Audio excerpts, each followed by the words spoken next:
मेरी आवाज, मेरा सच। मैं भीमराव रामजी अंबेडकर।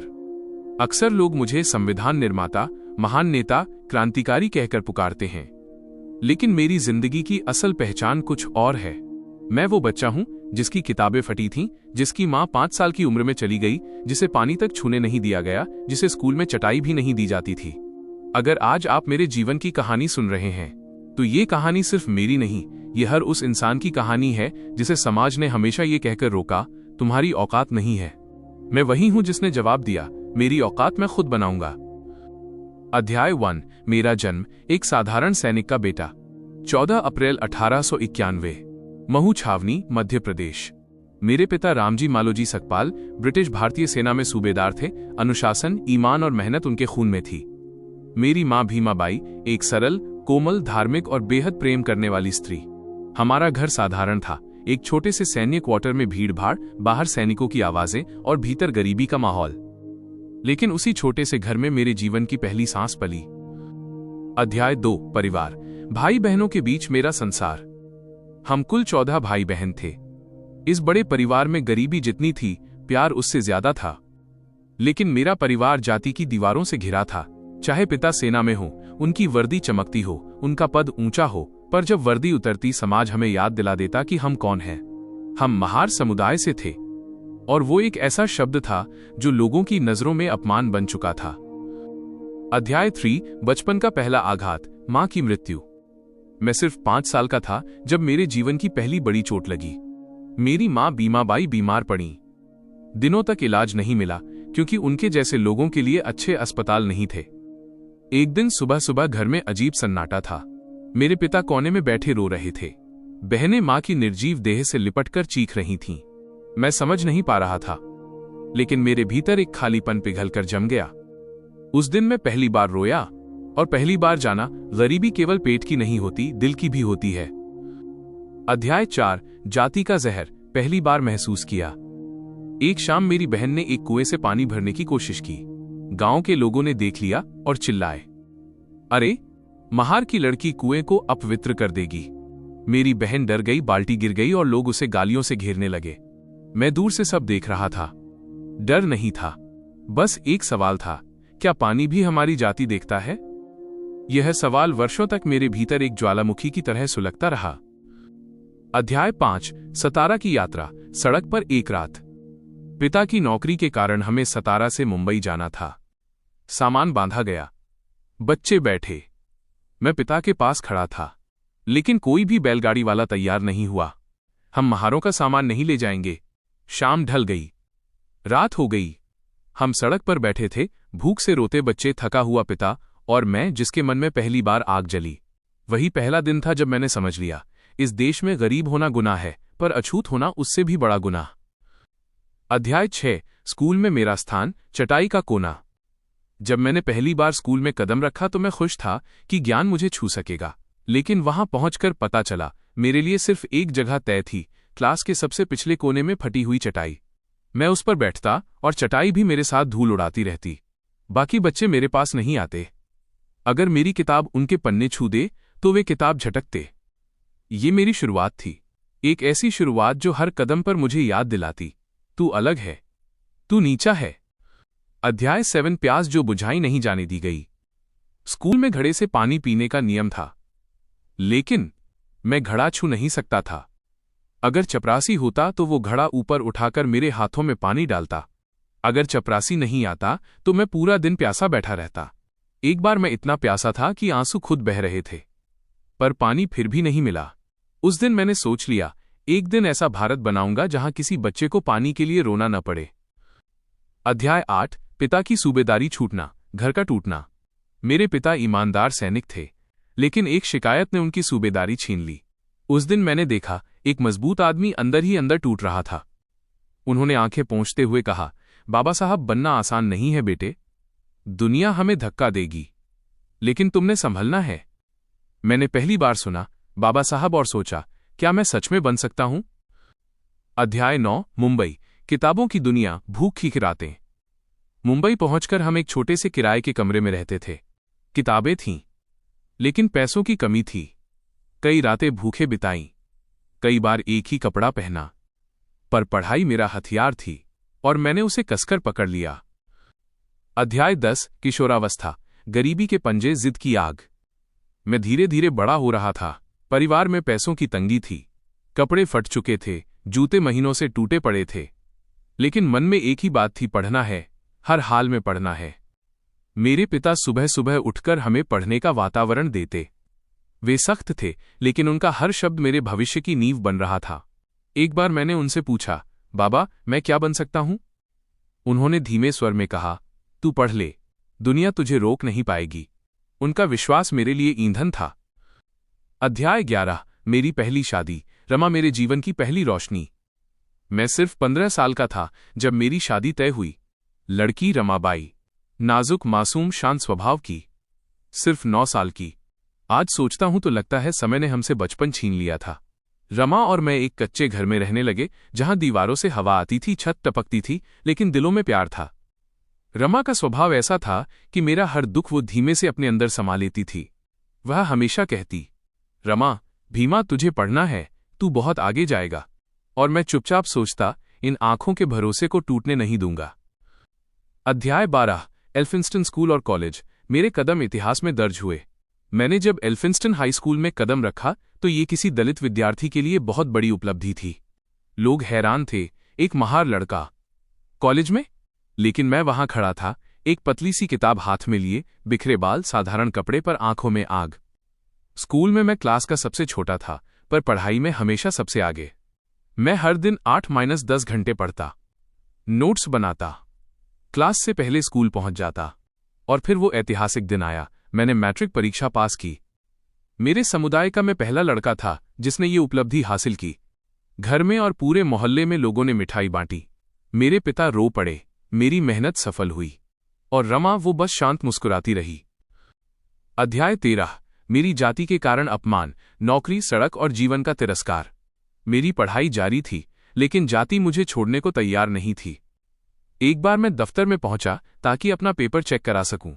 क्लर्क ने मेरी तरफ देखा और बोला, क्लर्क, दूर खड़े रहो, ये फाइल मैं खुद उठाऊंगा।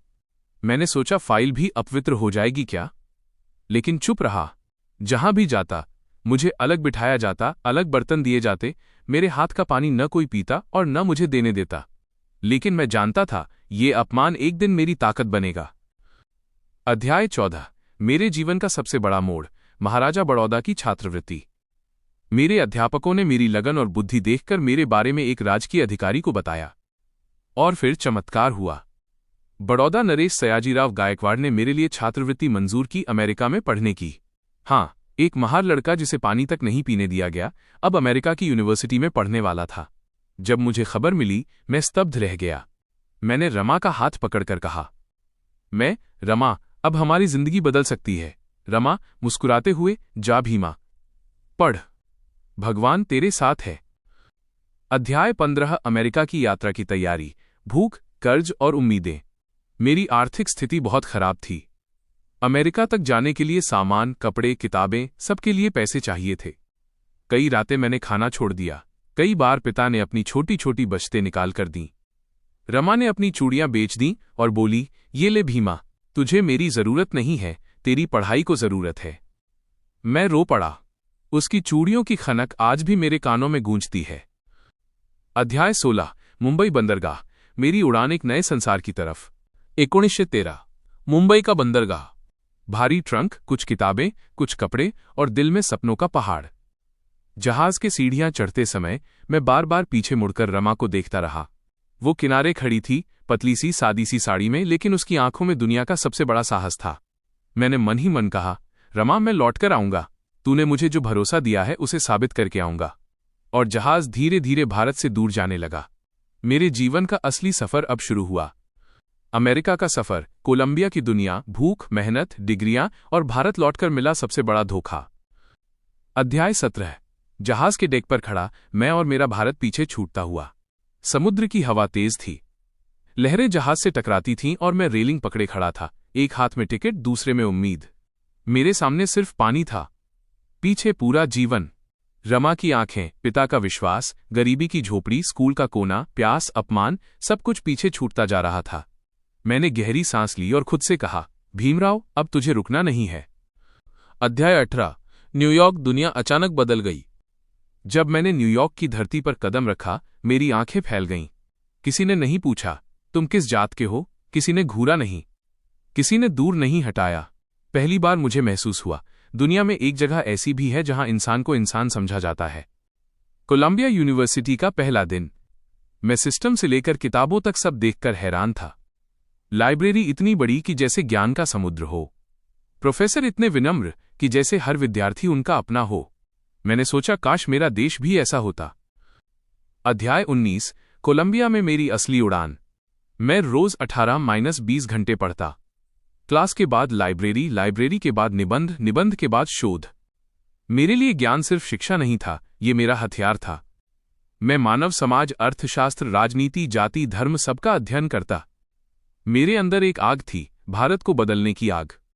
मेरे प्रोफेसर जॉन डेवी मेरे आदर्श बन गए। उन्होंने मुझे सिखाया, समाज सुधार बिना सोच के नहीं होता, विचार ही असली क्रांति लाता है। ये बात मेरे जीवन की धुरी बन गई। अध्याय 20। अमेरिका में गरीबी, लेकिन सम्मान बना रहा। अमेरिका में भी मैं गरीब था। स्टाइपेंड बहुत कम था, कई दिन 2 वक्त का खाना नहीं मिलता। ठंड के दिनों में मेरे पास गर्म कपड़े नहीं थे, फिर भी मैं कॉलेज के बड़े हॉल में बैठकर घंटों पढ़ता रहता। भूख पेट को जलाती थी, लेकिन ज्ञान मेरी आत्मा को गर्म रखता था। अध्याय 21। मेरी पहली बड़ी उपलब्धि, MA और PhD। 1915-1916 के दौरान मैंने अपना शोध पूरा किया। मेरी थीसिस थी Indian finance and currency system. Professor इतने प्रभावित हुए कि बोले, अंबेडकर, तुम एशिया का भविष्य हो।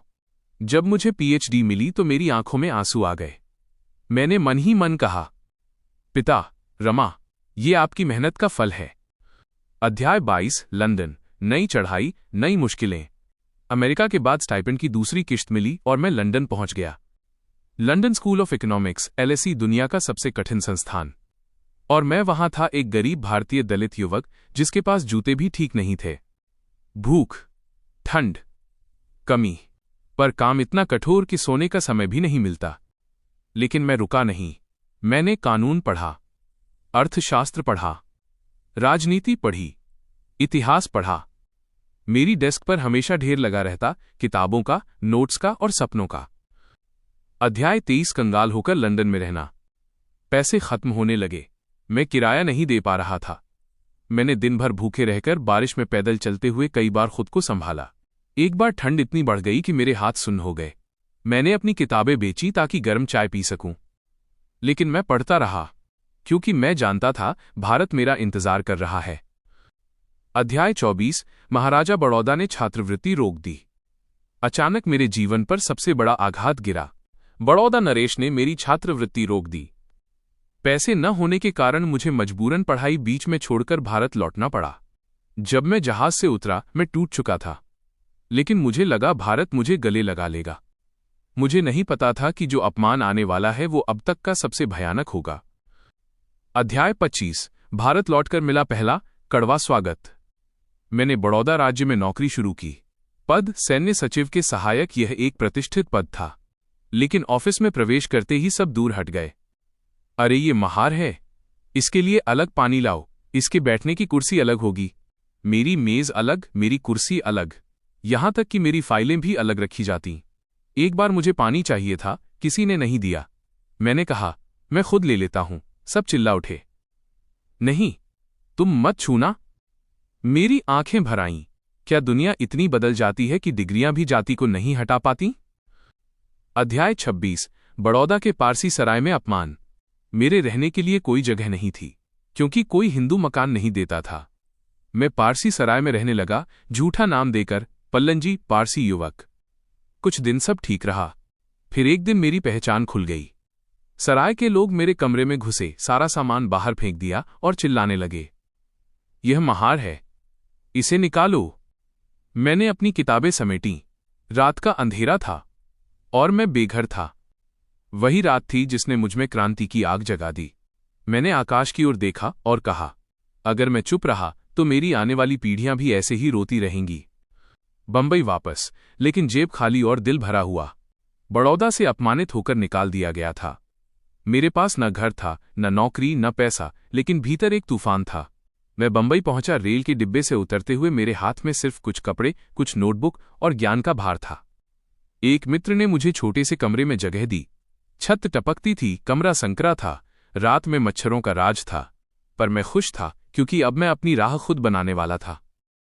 बंबई में पढ़ाना, पर रोज का संघर्ष। राजनैतिक अर्थशास्त्र का लेक्चर देने लगा। छात्र मुझे पसंद करते थे। विचारों की आग मेरी बातों में झलकती थी, लेकिन जीवन आसान नहीं था। रोज का खर्चा निकालना मुश्किल। अक्सर मैं रोटी सब्जी को 2 हिस्सों में बांटकर अगले दिन के लिए बचाता। कई बार भूखा ही सो जाता, पर नींद में भी दिमाग चलता रहता। भारत बदलना है, जाति तोड़नी है, स्वतंत्रता को अर्थ देना है। अध्याय 29। दलितों की स्थिति देखकर मैं टूट जाता था। मुंबई की गलियों में घूमते हुए मैं दलितों की हालत देखता। किसी को पानी नहीं मिलता, किसी को सड़क पर चलने नहीं देते, किसी की झोपड़ी छूने पर उन पर कोड़े बरसाए जाते। मैं खुद से पूछता, भीमराव, क्या तू सिर्फ अपनी डिग्रियों के लिए पढ़ा था, या उन लोगों के लिए जो आज भी तड़प रहे हैं? एक आवाज आती, अब वक्त आ चुका है। अध्याय 30। रमा की बीमारी, मेरा असहाय होना। मेरी पत्नी रमा लगातार बीमार रहने लगी। गरीबी, तनाव, भूख, सबका असर उस पर पड़ता था। मैं उसके लिए दवाई लाने भी कई बार उधार लेता। रमा बोली, तुम चिंता मत करो, मैं संभल जाऊंगी, तुम बस अपना काम करते रहो। उसकी आंखों में मेरे लिए अनगिनत त्याग था। अध्याय 31। मेरा पहला बड़ा भाषण, जाति व्यवस्था पर प्रहार। 1927। मैंने अपना पहला बड़ा जनसभा भाषण दिया। हजारों लोग जमा थे। मैंने कहा, हम नीची जाति नहीं है, हमें नीचा बनाया गया है, और जिसे मनुष्य ने बनाया है, मनुष्य उसे तोड़ भी सकता है। भीड़ में तेज हल्ला हुआ। लोगों ने मुझे कंधों पर उठा लिया। मैंने पहली बार महसूस किया, ये आंदोलन अब सिर्फ मेरा नहीं, पूरे समाज का है। अध्याय 32। महाड़, पानी का अधिकार, वो लड़ाई जिसे इतिहास कभी नहीं भूलेगा। महाड़ तालुका, जिला रायगढ़। छावदार तालाब। तालाब सार्वजनिक था, लेकिन दलितों को पानी लेने की अनुमति नहीं थी। मैंने कहा, क्या पानी भी ऊंचा नीचा होता है? आज हमारा पानी पर अधिकार होगा। हजारों लोग जमा हुए। मेरी आवाज गूंजी, चलो, आज हम पानी पिएंगे और दुनिया को बताएंगे कि हम इंसान हैं। मैं भीड़ के आगे चला। मैंने लोटा उठाया और तालाब का पानी पिया। भीड़ गूंज उठी, जय भीम। यह मेरे जीवन का सबसे क्रांतिकारी क्षण था। लेकिन ऊंची जाति के लोग उबल रहे थे। उन्होंने तालाब का पानी अपवित्र कहकर पूरे तालाब को शुद्धिकरण के नाम पर दूध से धोया और हम पर मुकदमे कर दिए। अध्याय 33। मनुस्मृति दहन, इतिहास की आग। 25 दिसंबर 1927। मैंने बड़े मंच पर खड़े होकर कहा, इस पुस्तक ने भारत को गुलाम बनाया है, इसने स्त्रियों को गुलाम बनाया है, इसने दलितों को इंसान नहीं माना। आज हम इसका अंत करेंगे। फिर भीड़ के बीच मनुस्मृति की प्रतियां लाई गईं। मैंने मशाल उठाई और किताब पर फेंक दी। आग भड़क उठी। लपटों में सदियों की अन्याय की चीखें थीं। मैंने कहा, अब हमारा जन्म एक अपराध नहीं रहेगा। हम इंसान हैं, हम बराबर हैं, और आज से हमारी स्वतंत्रता शुरू होती है। अध्याय 34। मेरे खिलाफ तूफान, पर मैं रुका नहीं। आंदोलन बढ़ता गया, और मेरे खिलाफ धमकियां, आरोप, नफरत भी बढ़ने लगी। मुझे मारने की कोशिशें हुईं, लेकिन जनता मेरे साथ खड़ी थी। मैं जानता था ये रास्ता कांटों से भरा है, पर मैं ठहरा नहीं, मैं थका नहीं, मैं झुका नहीं। अध्याय 35। राजनीतिक मंच पर मेरी पहली एंट्री। मेरी आवाज अब देश भर में फैल चुकी थी। दलित अब मुझे अपना नेता मानने लगे थे। मैंने संगठन बनाया, बहिष्कृत हितकारिणी सभा, शिक्षा, समानता और आंदोलन, 3 लक्ष्य तय किए। हर शहर में मेरी सभाएं होती। लोग आते, सुनते, सीखते। मैं उन्हें कहता, शिक्षित बनो, संगठित रहो और संघर्ष करो। अध्याय 36। गोलमेज सम्मेलन का ऐतिहासिक अवसर। ब्रिटिश सरकार ने भारत के भविष्य पर बात करने के लिए नेताओं को लंदन बुलाया। मुझे भी बुलाया गया। मैं दलित समाज का एकमात्र प्रतिनिधि था। वहां मैंने कहा, हम सिर्फ अछूत नहीं, हम इस देश के नागरिक हैं। हमें राजनीतिक अधिकार दो, हमें अलग पहचान दो। ये भारतीय इतिहास का सबसे बड़ा मोड़ था। अध्याय 37। गांधी और मेरे बीच टकराव। मैंने मांग की दलितों को अलग निर्वाचक मंडल मिले। गांधी जी ने इसका विरोध किया। उन्होंने कहा, यह हिंदू धर्म को तोड़ देगा। लेकिन मैंने कहा, हमें हजारों साल से धर्म नहीं तोड़ा है, अब हमें अपने लिए निर्णय लेने दो। 2 विचार, 2 दिशाएं एक ही मंच पर भिड़ीं। यह संघर्ष पूरे भारत में चर्चा का विषय बन गया। अध्याय 38 पूना पैक्ट, वो समझौता जिसने मुझे भीतर से तोड़ दिया। गांधी जी जेल में अनशन पर बैठ गए। उनका जीवन खतरे में था, देश में तनाव था। मैं भारी मन से उनसे मिलने गया। दोनों चुप थे। फिर मैंने समझौता किया, अलग निर्वाचन मंडल की जगह दलितों को आरक्षित सीटें दी जाएं। इस समझौते को पूरा भारत पूना पैक्ट कहता है। पूरी दुनिया ने तालियां बजाईं, लेकिन मेरे दिल में गहरी चोट थी। मैंने सोचा, क्या मेरे समाज को फिर से धोखा मिला? पर आंदोलन जारी रहा। अध्याय 39 संविधान सभा में मेरी पहली कदम और इतिहास की आवाज। 1946 संविधान सभा बनी। देश आजाद होने वाला था। मुझे ड्राफ्टिंग कमेटी का चेयरमैन बनाया गया। ये छोटा पद नहीं था। इसका मतलब था, मैं वो शख्स हूं जिसे भारत का भविष्य कानून की भाषा में लिखना है। मैंने खुद से कहा, भीमराव, ये सिर्फ कागज नहीं, ये करोड़ों लोगों की जिंदगी का फैसला है। मैंने उन रातों को याद किया जब पारसी सराय से निकाला गया था, जब तालाब का पानी छूने नहीं दिया गया था, जब रोटी के लिए संघर्ष करना पड़ा। मैंने अपना कलम उठाया और ठान लिया, भारत में कोई भी मेरे जैसा अपमान फिर कभी ना सहे। अध्याय 40 संविधान के हर शब्द में मेरा खून मिला। मैं दिन रात लिखता था, कभी 16 घंटे, कभी 18 घंटे, कभी कभी 24 घंटे भी बिना सोए। मेरी नजर हर शब्द पर होती, नागरिकता, स्वतंत्रता, समानता, न्याय। मैंने लिखते समय कहा, अगर ये संविधान जाति, धर्म, भाषा, ऊंच नीच सब पर प्रहार नहीं करेगा तो मेरी शिक्षा बेकार है। मेरे साथी पूछते, डॉक्टर अंबेडकर, आप थकते नहीं? मैं मुस्कुरा देता, भारत अभी थका हुआ है, मेरे लिए थकना गुनाह है। अध्याय 41 संसद में मेरा भाषण, आज भी इतिहास का गर्जन। 26 नवंबर 1949 को मैंने संविधान सभा में अंतिम भाषण दिया। मैंने कहा, हम राजनीतिक लोकतंत्र लेकर आए हैं, लेकिन अगर समाज में सामाजिक लोकतंत्र नहीं होगा तो ये देश नहीं टिकेगा। मैंने चेतावनी दी, जाति यदि बनी रही तो भारत की स्वतंत्रता एक दिन खो भी सकती है। पूरा हॉल मेरे शब्दों से कांप उठा। एक दलित युवक जिसे कभी स्कूल में पानी नहीं दिया, आज भारत का संविधान हाथ में लेकर पूरे विश्व को मार्ग दिखा रहा है। अध्याय 42 रमा का पतन, मेरी आत्मा का टूटना। संविधान पर काम करते करते मेरी पत्नी रमा गंभीर रूप से बीमार हो गई थी। टीबी, उल्टी, बुखार, वो दिन ब दिन कमजोर हो रही थी। एक रात उसने मुझे कहा, भीमराव, अगर मैं मर जाऊं तो दुख मत करना, तुमने मुझे रानी का जीवन दिया है। मैंने उसका हाथ पकड़ा, रमा, मैं तुम्हें खो नहीं सकता। लेकिन किस्मत को कुछ और मंजूर था। 1945-46 के बीच रमा ने मुझे अंतिम बार देखा। उसकी सांसें धीमी होती गईं और वो चली गई। मेरे जीवन का सबसे बड़ा सहारा ढह गया। मैं रो पड़ा, मैं टूट गया, लेकिन अभी बहुत काम बाकी था। अध्याय 43 सविता मेरी जिंदगी में आई एक नया सहारा। मेरी सेहत बेहद खराब होने लगी। डायबिटीज, हाई ब्लड प्रेशर, अनिद्रा। मैं अक्सर बेहोश हो जाता। डॉक्टर सविता, एक कुशल डॉक्टर, करुणामयी इंसान, मेरा इलाज करने लगी। वो मुझे समझती थीं, मेरे काम, मेरे दर्द, मेरा अकेलापन। कई लोगों ने कहा, अंबेडकर, आपको सहारे की जरूरत है। मैंने कुछ समय बाद सविता से विवाह कर लिया। मैं उन्हें मैं कहता था। उनके आने से मेरे जीवन में एक शांति लौटी जो वर्षों से गायब थी। अध्याय 44 मंत्री पद छोड़ना, मेरा विस्फोट। मैं भारत का पहला कानून मंत्री बना था, लेकिन जब मैंने हिंदू कोड बिल पेश किया जो महिलाओं को अधिकार देता, तो संसद में विरोध शुरू हो गया। मुझे बेहद दुख हुआ। मैंने कहा, जिस देश ने मुझे संविधान बनाने का भरोसा दिया, वो देश अपनी ही बेटियों को अधिकार देने से डरता है। जब संसद ने कानून रोका, मैंने मंत्री पद छोड़ दिया। मैंने इस्तीफे में लिखा, मैं समझौता कर सकता हूं, पर अपने सिद्धांत नहीं बेच सकता। अध्याय 45 अब करोड़ों लोगों का सवाल, मैं किस धर्म में जाऊं? हिंदू समाज ने मुझे और मेरे समाज को सदियों तक अपमान दिया। मैंने तय किया, मैं हिंदू धर्म छोड़ दूंगा। 1940 के दशक के अंत में मैंने घोषणा की, मैं हिंदू पैदा हुआ था, लेकिन हिंदू नहीं मरूंगा। यह घोषणा पूरा भारत हिला गई। हजारों पत्र आए, कौन सा धर्म, क्यों, कैसे?